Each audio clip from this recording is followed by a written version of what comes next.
ഒന്നാം ഭാഗത്തിന്റെ കേരളത്തിലെ ജനങ്ങൾ തള്ളിക്കളഞ്ഞതാണ്. അതും രണ്ടാം സ്റ്റോറിയിൽ പറയുന്ന നുണപ്രചരണങ്ങൾ കേരളത്തിലെ ജനങ്ങൾ തള്ളിക്കളയുന്നത് മാത്രമല്ല, യഥാർത്ഥ കേരള സ്റ്റോറി ഇടതുപക്ഷ ജനാധിപത്യ മുന്നണി ഗവൺമെന്റ് നേട്ടങ്ങളെ സംബന്ധിച്ചിടത്തോളം ജനങ്ങളുടെ മുന്നിൽ പ്രദർശിപ്പിക്കും.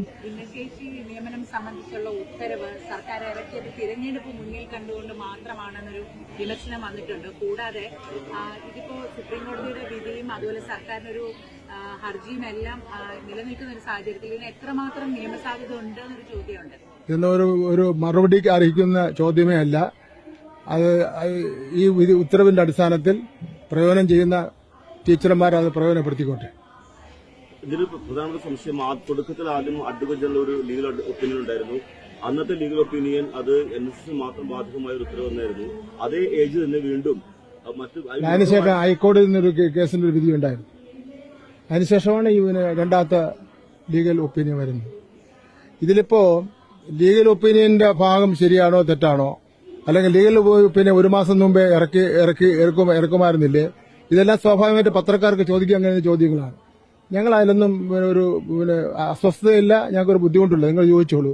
ഞങ്ങൾ അതിന്റെ ഒരു സമയത്ത് കേരളത്തിലെ 26,000-ഓളം വരുന്ന അധ്യാപകരെ ബാധിക്കുന്ന ഒരു വളരെ തീക്ഷ്ണമായിട്ടുള്ള ഒരു പ്രശ്നത്തിന് ഗവൺമെന്റ് ഒരു തീരുമാനമെടുത്തു.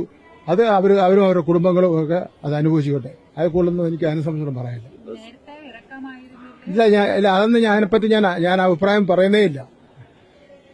സഭകൾ തന്നെയാണ് പറയുന്നത് രാഷ്ട്രീയ ലക്ഷ്യത്തോടെയാണ് ഇത്രയും കാലം എല്ലാവരും സർക്കാർ പെട്ടെന്ന് തെരഞ്ഞെടുപ്പ് മുന്നിൽ കണ്ടുകൊണ്ടാണോ അങ്ങനെ അഭിപ്രായം പറയുന്ന സഭകൾ പറഞ്ഞോട്ടെ. നമുക്ക് ഒരു വിരോധമില്ല. ഇനി ആ ഉത്തരവിന് പിൻവലിക്കുന്ന അഭിപ്രായം ആർക്കെങ്കിലും ഉണ്ടോ? കേരള സ്റ്റോറിയിൽ ഈ ബീഫിന്റെ ഒരു കോൺട്രവേഴ്സി വന്നിട്ടുണ്ട്. നാഷണൽ ഡിസ്കഷൻ ആ സിനിമയെക്കുറിച്ച് ചർച്ചകൾ നടത്തുന്നു. കേരള സ്റ്റോറിയുടെ രണ്ടാം ഭാഗം എന്നുള്ള നിലയിൽ ഒരു ചില ഭാഗങ്ങളിവിടെ കേരളത്തിൽ പ്രദർശിപ്പിച്ചായി നമുക്ക് മനസ്സിലാക്കാൻ വേണ്ടി കഴിയുന്നു. ഒന്നാം ഭാഗത്തിന്റെ കേരളത്തിലെ ജനങ്ങൾ തള്ളിക്കളഞ്ഞതാണ്. അത് വെറും രാഷ്ട്രീയം മാത്രമാണ്. കേരളത്തിൽ നടന്നുകൊണ്ടിരിക്കുന്ന വികസന പ്രവർത്തനങ്ങളെ അത് തെറ്റായി ചിത്രീകരിക്കുന്നതിന് വേണ്ടിയാണ് ഒന്നാമത്തെ സ്റ്റോറി വന്നിട്ടുള്ളത്. എന്ന് മാത്രമല്ല, ഈ ഇന്ത്യ രാജ്യത്ത് നിന്ന് ഏറ്റവും പ്രധാനപ്പെട്ട പ്രശ്നം വർഗീയ സംഘർഷങ്ങളാണല്ലോ. വർഗീയ സംഘർഷവും അതുപോലെ മതേതരത്തിന് എതിരായിട്ടുള്ള പോരാട്ടങ്ങളൊക്കെയാണല്ലോ നടന്നുകൊണ്ടിരിക്കുന്നത് രാജ്യത്താകെ. കേരളം അതിൽ നിന്നൊക്കെ വ്യത്യാസമാണല്ലോ. അതും രണ്ടാം സ്റ്റോറിയിൽ പറയുന്ന നുണപ്രചരണങ്ങൾ കേരളത്തിലെ ജനങ്ങൾ തള്ളിക്കളയുന്നത് മാത്രമല്ല, യഥാർത്ഥ കേരള സ്റ്റോറി ഇടതുപക്ഷ ജനാധിപത്യ മുന്നണി ഗവൺമെന്റ് നേട്ടങ്ങളെ സംബന്ധിച്ചിടത്തോളം ജനങ്ങളുടെ മുന്നിൽ പ്രദർശിപ്പിക്കും. അപ്പോൾ ജനങ്ങൾക്ക് ഇപ്പോൾ തന്നെ ജനങ്ങൾക്ക് അത് ബോധ്യമാണ്, കുറച്ചുകൂടെ ബോധ്യപ്പെടും. അത്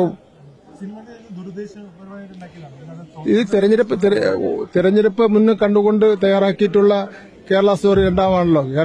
കേരളത്തിൽ നടന്നുകൊണ്ടിരിക്കുന്ന വികസന പ്രവർത്തനങ്ങളെ തെറ്റായി ചിത്രീകരിക്കുന്നതിന് വേണ്ടി മനഃപൂർവ്വം ബോധപൂർവം തയ്യാറാക്കിയിട്ടുള്ള സ്റ്റോറിയാണ്. അത് കേരളത്തിലെ ജനങ്ങൾ തള്ളിക്കളയും, അതിന് സംശയമൊന്നും വേണ്ട.